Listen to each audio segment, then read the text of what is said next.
শেষে বাবা মার পছন্দের সেই পাত্রটির সঙ্গে আজ আমার বিয়ে। সেই কাক ভরে উঠে দইচি রেখে আজ সারাটা দিন উপোস করে আছি।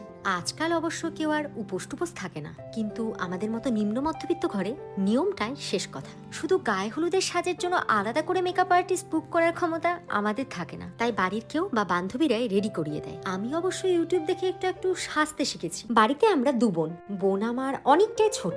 একটা ভাই দাদার না থাকার দুর্ভোগটা আজকের দিনে বেশ ফিল করছি। ক্যাটারিং, বুফে এসবের সামর্থ্য নেই আমাদের, তাই রান্নার ঠাকুর থেকে শুরু করে বাজার হাট সব নিজেরাই করেছি।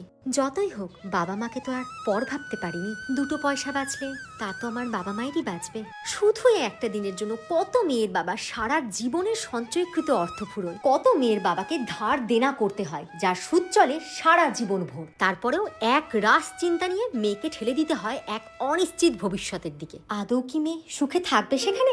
গায়ে হলুদের তত্ত্বে বরের গায়ের হলুদ আসবে, আর সেই হলুদ আমার গায়ে ছোঁয়ানো হলে স্নান সেরে উঠে গায়ে হলুদ পর্ব শেষ হবে। কই রে, তাড়াতাড়ি আয়, সব স্ত্রীরা চলে এসেছে, আসুন দিদি আসুন। আজকালকার ম্যাক্সিমাম বিয়েতেই দেখি কোণে নাচ করছে। আমার মতো অনেকের দ্বারাই হয়তো তা সম্ভব নয়। একদিকে বাবা মা বাড়ি সব ছেড়ে যাওয়ার মন খারাপ, আর অন্যদিকে বিয়ের খরচ খরচার চিন্তা। এই সব কিছু মুখের হাসিকে ম্লান করে দেয়। কথায় আছে গয়নাতেই মেয়েদের স্ত্রী বৃদ্ধি পায়। ঠাকুমার গলার সীতাহার আর বাবার বানানো এই বালা পরে সাবেকিয়ানার গায়ে হলুদের স্বাদ সাজছি। আজ কারো ঘরে মেয়ে থেকে কারোর ঘরের বউ হয়ে যাব। দু চোখ ভর্তি স্বপ্ন।